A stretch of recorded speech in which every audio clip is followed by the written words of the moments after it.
All right. Hi, everyone. My name is Meg, and I work in HR at Workforce. So, welcome to today's webinar. We are gonna give everyone a few minutes to hop on. But in the meantime, if you guys would like, in our chat feature, you can go and put like where you're from and how you're doing today. While we wait for everyone else to trickle in.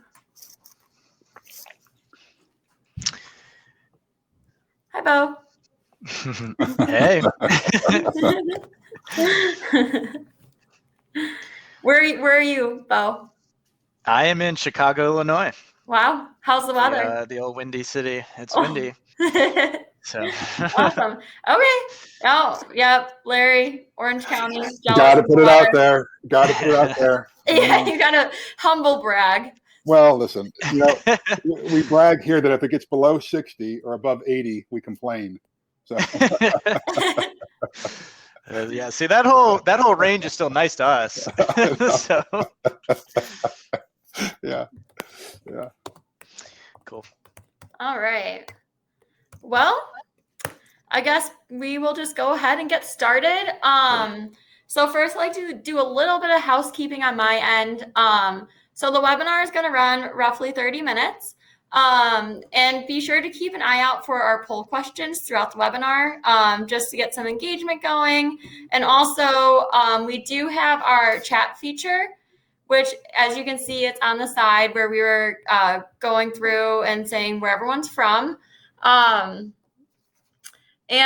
yeah, from there, just a little background on Workforce and what we do. So we are a staffing management company, and we've been around since 1922 through a little bit of acquisitions here and there, but really we want to focus on our platform and kind of go ahead and run through what we do, and then also how to help you guys manage overtime during the staffing shortage.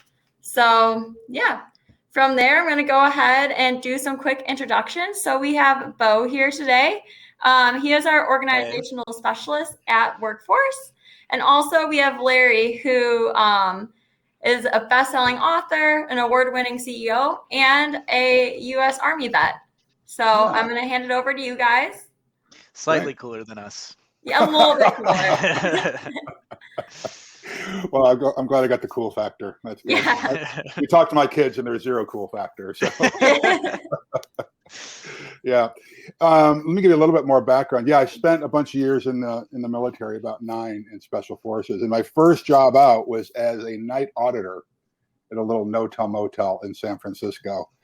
And so I started there and I moved to the front desk is what they used to call it. And I've done housekeeping and I've bussed tables and I've done it all in the hotel industry, and became a partner in that hotel company and have owned my own hotels over the years. And so I've been doing this for about 30 some years at this point. And so this is kind of in my blood. All right. And the stuff that I write books on and articles on and speak about is the stuff that we're talking about today. And that's kind of like peak potential among your teams and building teams that are highly effective, because boy, do we need it nowadays, right? Because absolutely. People are talking about this great resignation that's going on. And we may get into that a little bit later. So that's kind of my background. Should we jump into it, or Bo, do you want to get some? I actually forgot to mention one thing that people usually really like. So at the end of the webinar, we're going to be doing a survey.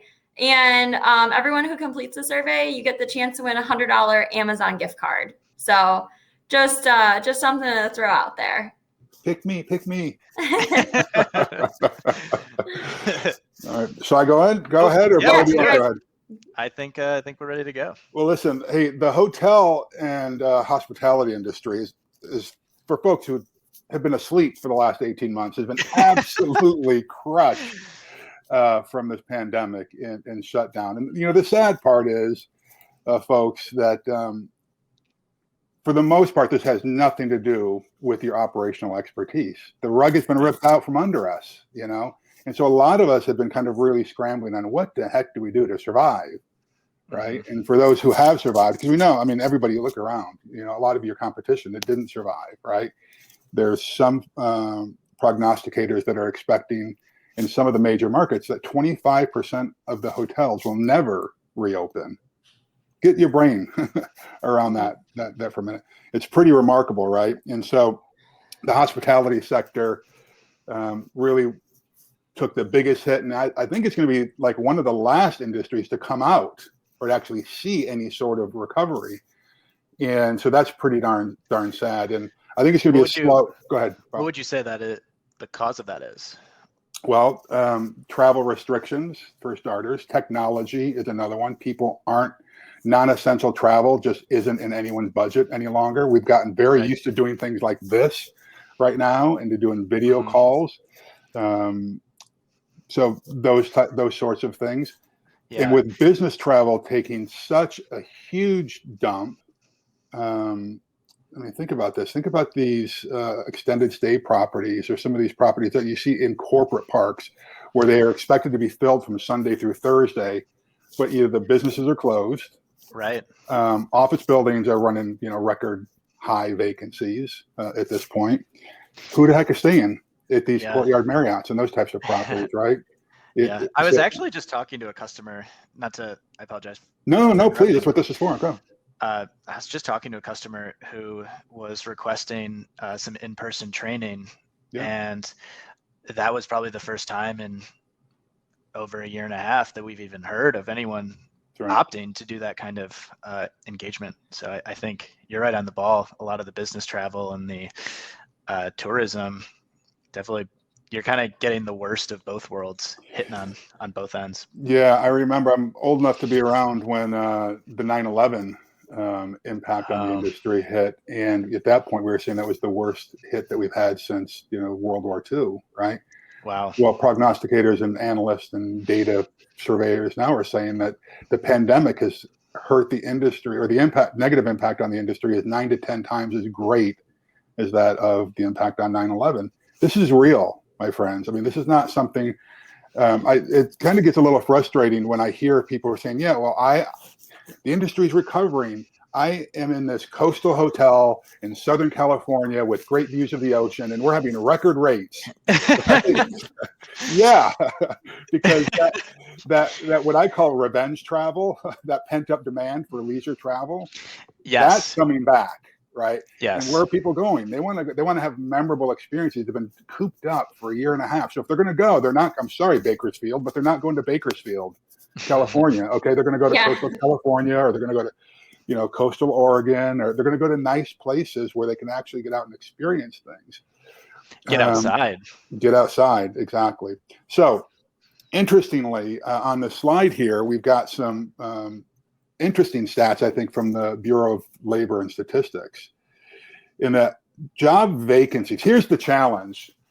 One of the challenges. Some of the hotels are indeed open, right? Some of the restaurants are open. You've probably been to a restaurant where you've had to wait for 2 hours to get a seat, or they say, come back, or we put signs up to say, hey, give us some breathing room. We know we're understaffed, right?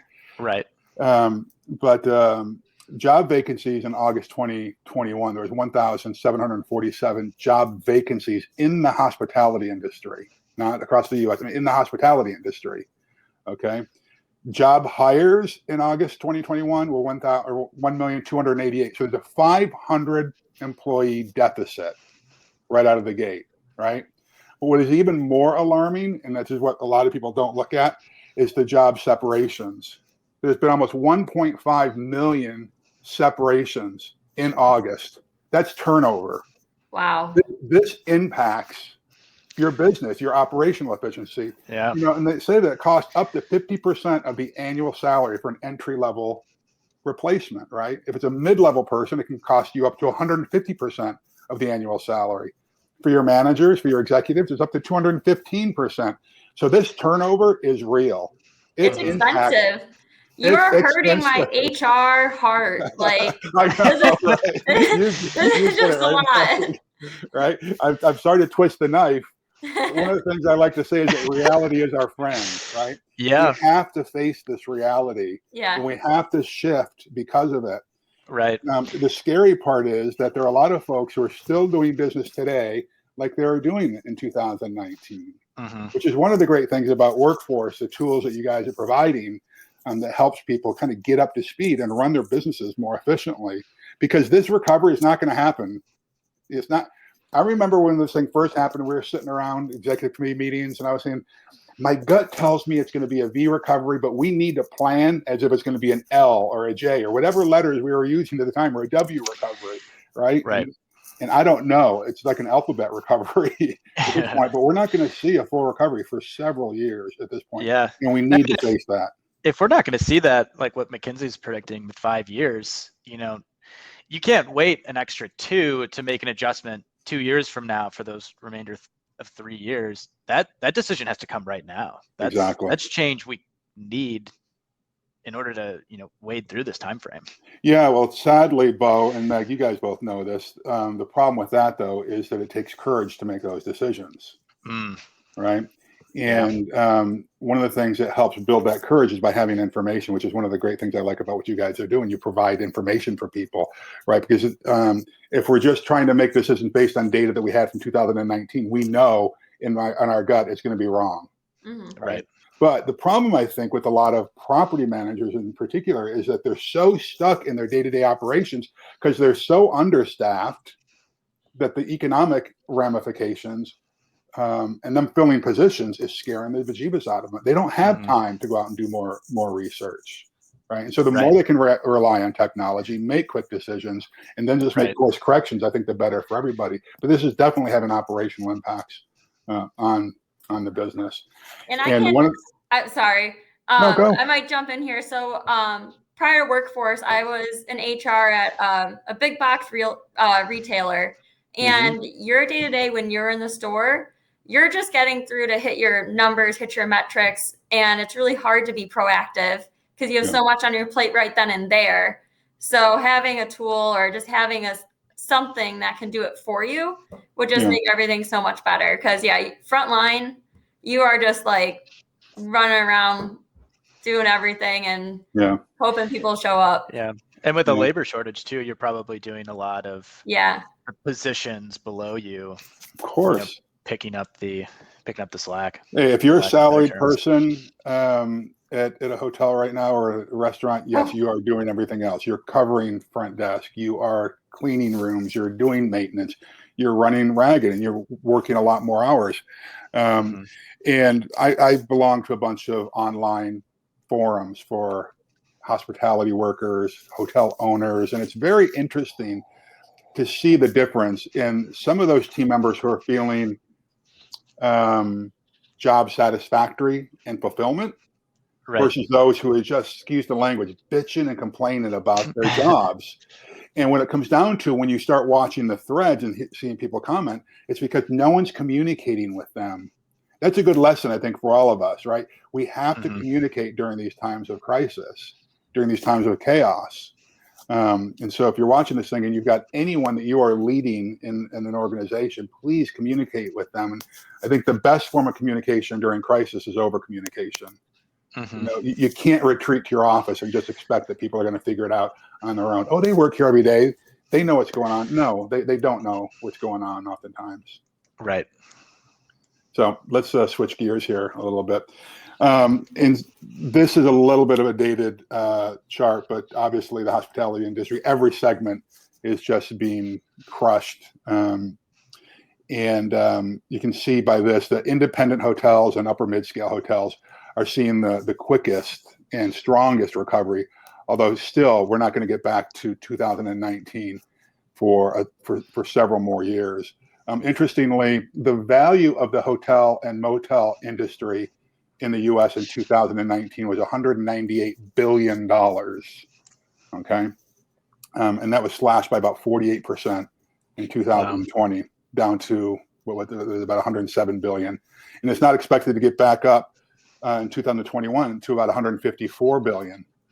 So these are real dollars. And for those folks who think that these hotel owners are just out there, they're fat cats making a lot of money, that's not the case. Most of these hotels across the country are owned by families, moms and pops. They may be managed by a larger entity, but the ownership are individual families or individual people for the most part who own most of the hotels across here. So this is having a real impact on lives And if they're like me, which many of them are, they're coming out of their own pocket to cover shortfalls, right? To keep people employed when they can. But it's a very interesting. I don't think we've seen it before. Meg, you probably know better than I do, where you've got so many job vacancies and so many people who are unemployed. Like something's going on here, and so I think we've got to do a little bit of analysis on that. And I don't know if this is, well, we'll get there, I guess. So overtime, this is what's happening. We're talking about the salaried people are covering a lot of shifts at this point, right? Well, it's because we can't get team members to come work for us. I actually heard, I read in the news, Cane's, which is, I don't know if that's just a Chicago-based chain. It's the chicken chain? Yep. Okay. It's nationwide. They rolled out an announcement sometime this week, so it's fairly new, that they're having some of their corporate employees go work in the stores, and they're all, when they get onboarded at Cane's, they're trained to cashier, even if you're a salaried employee. But now, because they never thought they'd actually have to use those skill sets, but now they're just pulling them in to go and fry up some chicken and use the cash register, which I was like, whoa. Yeah, it's getting very nutty out there. And so the problem is, though, that overtime leads to, and we're going to get into this here in a bit, but we forget about it, it leads to burnout. It's nice in the short term. It gives people a little bit of extra cash in the pocket. But oftentimes operators, managers, particularly property level managers or department heads, forget that you're not just paying time and a half or double time. You're paying a whole lot more in taxes. Your taxes double.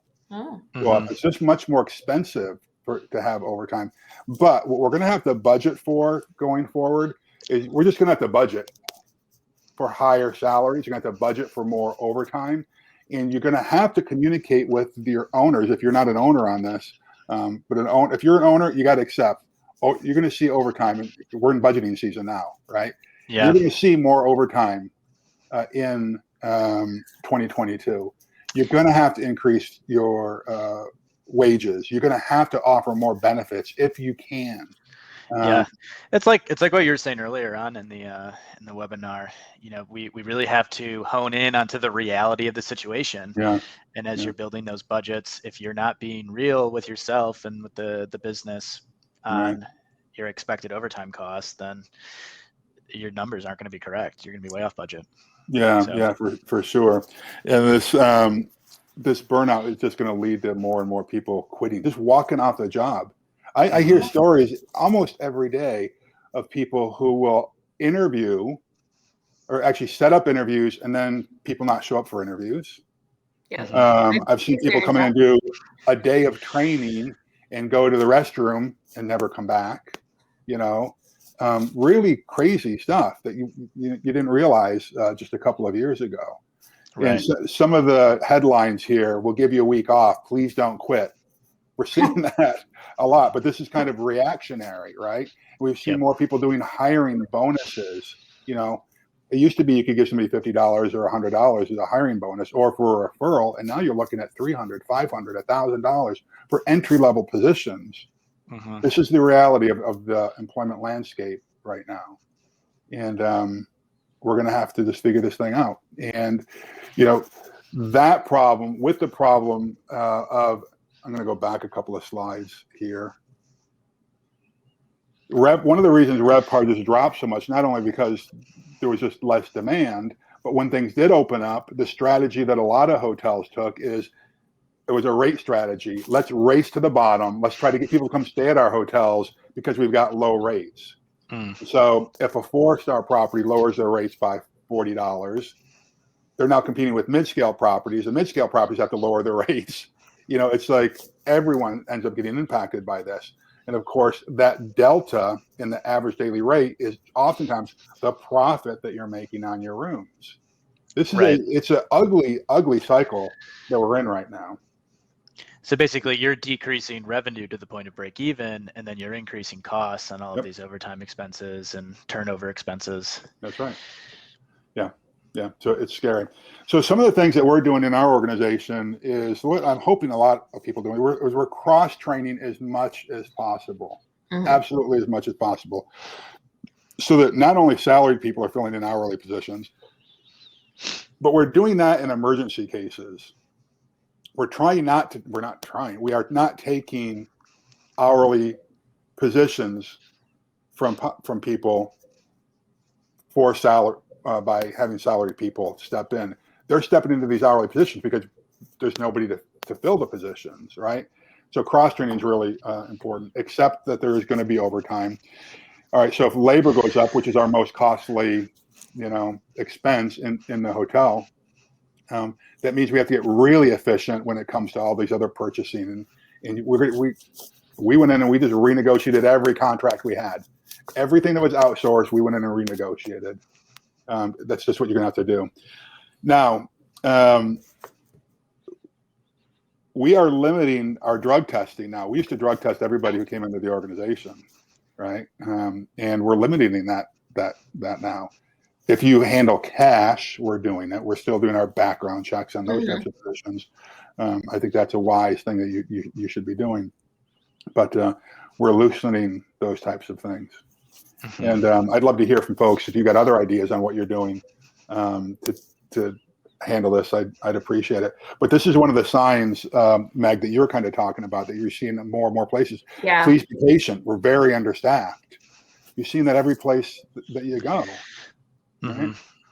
So it's a scary time, I think, if you've never been through this. And that's the thing I'm going to say. If you're like a first-time manager or supervisor, and you're going through this right now, lean into it a little bit. I remember when the pandemic first hit, there were people like me. Hey, we'd been through 9/11. We'd been through earthquakes. We'd been through downturns. Is this worse than any of those? Yes, of course it is, now that we're on the other side. But we were a little bit battle scarred, right? Right. But for those folks who had never been through anything, it was their first supervisor management position. It was like deer in the headlights. Well, guess what? This is going to make you stronger. It's going to make you a better leader. You're going to be better on the other side of this. By the time you get to my wise old age, you're going to be a lot wiser, and you're going to have a more positive impact in your life and your family and your community because you've been through this. One of the things I often talk about is like the greatest generation they talk about was those folks that served in World War II and came back and rebuilt America. Well, the reason they were the greatest generation is not because they went to World War II. It's because they lived through the Depression, right? It was very tough. So they got tough, then they went off and served, and then they came back and rebuilt. So this is kind of what I'm trying to tell my son and my daughter, who's 17 and 20 right now, I know it sucks right now, but we'll get through it, and you're going to be a better human because of it. Right? Yeah. I mean, I guess that's the positivity that we haven't really heard a lot of in the whole situation, that, it may take 5 years, but we will hit that 5 years. That's right. Things will eventually. Guess what? Every day we're getting closer to it. Yeah. Right. Yeah. And so what are we learning in this experience? The people that are sticking with you, that are doing the overtime, those are going to be great leaders for your organization. Absolutely, because they're willing to they're showing sacrifice, right? But we have to embrace those people. It's funny and not so funny what a positive impact, just an encouraging word, can be on somebody. Yes, Thank you for doing this. This is really helping us out. And one of the things we try to talk about in our organization is to remind people, particularly leisure travelers. Many people have saved up an entire year or 2 years or 5 years to go on this trip that they're on right now. That's most of America, right? That really is most of America. Most Americans don't have disposable income that they can fly off on a weekend, take their family, and go stay at the Montage in Laguna Beach. That's a very small number. Right. Most people save. And so we have like a moral obligation that once they're there at our hotel, to serve them as best we can. And it's not us against them, that they're here. Those guests, they're just bothering me right now. Right? And so, but to do that as leaders, as managers, as operators, we need to make sure that our team member have the right resources, right, to do their job. If it's a room attendant, let's make sure they have dust wands, right? If it's an executive housekeeper, let's make sure that they've got technology to more efficiently manage and staff their departments, right? Let's make sure that we've got tools where we can communicate more effectively with our concierge services to our guests. Those are things those used to be nice to haves, but moving forward, these are going to be must haves. because we just don't have the staff to do it. And this technology brings efficiencies to the workforce, and we just have to remain flexible as well. So, all right. So, so I guess solutions for long-term viability is we got to track this burnout thing. Feedback is key. Too often, we put somebody on the schedule, we expect them to show up. 6 months go by, they're still working, and they've got zero feedback. That's not a good solution. We have to be giving two-way communication in our businesses. Owners, management companies, we have to give our managers a lot more leeway to schedule overtime, but also come up with tools that if you can cut people from overtime mid-shift, do it. We have to be hawk-like. We have to be, hawk-like is probably a good way to put it, in watching our expenses. And again, implement cross-training and do more forecasting. Forecast. Be a prognosticator. Look at past data. Look at what the competition is doing, and move out. Yeah, I think from Workforce's perspective on the software front, we're kind of trying to achieve 3 different objectives when it comes to this overtime issue. Number 1 is to understand it. Number 2, to inform on it, and then 3, adjust against it. Yeah. So from that scheduling based on demand, what I'm looking at right here on the screen is about understanding when we're going to be busy and when we're not, so that, when we're trying and making a conscious effort to schedule overtime, when are we putting those overtime hours on people? Because if we are scheduling overtime hours in busier parts of the day, that's going to be inherently more stressful, I think, for an employee. Whereas if we can try and tap into different scheduling mechanisms and give people who are working longer hours lighter workloads, maybe that's an opportunity for us to understand and make decisions on this data. From an informing perspective too, just understanding as things happen, we can get notifications. We can get this information to the people who need it. When we know that someone's close to overtime, we also know from a psychological perspective, they're probably dealing with more, burnout. And so if we know that it's not busy, we're getting notifications proactively. As Meg was saying earlier, if I'm on the ground and I'm not necessarily looking at my computer, I'm not paying attention to what's happening on the other side of the building, these things can easily be forgotten about. But if you're being proactive with your technology, getting notified, then you can make easy decisions of, hey, maybe I don't need this person, they're about to be in overtime. I can make a proactive decision without having to do any research on my own. So the other component would be to adjust as they go, and that's going to be the similar mindset, is how we're going to take the information as it happens and make adjustments. So I don't know if you have any experiences with that or things you can touch on, but those would be, from a software's perspective, how much can we automate? How much can we collect from a data perspective so that we can make informed decisions, not have to spend time doing that research, and make a more efficient labor? Yeah, I think that a lot of managers just go intuitively. Here's what I think is happening. Right. And as we know, what's measured is improved. You take someone's intuition, but then you start measuring things and like, oh my gosh, I had no idea. Simple things, right? And so this is what I like about these types of tools, is that the data doesn't lie. It can be spun to tell a different story, right? But if you're honest with it, it can really tell a story. And what I like about these types of software packages is that they can become predictive, right? Because there's a lot of lagging indicator information out there, right? We can look in the past, but it's what do you do with that information? And when you can turn it from lagging indicator information into leading indicator information, that's where the genius happens. This is where average managers, good managers become great managers, right? When they utilize these types of things. Absolutely. All right. Well, thank you everyone for joining us today. So as we're closing out our webinar, there is a survey that will pop up. As you guys can see, it puts you in the drawing to win a $100 Amazon gift card. And yeah, be sure to fill it out. It will only take a few minutes, and we'll get back to you guys on the results. So make sure to check your inbox on who the gift card winner will be. And we'll see you at the next webinar. And thank you so much for joining us. Thanks, Meg. Thanks, Bo. Yeah, thank you, Larry. Thank you, Meg.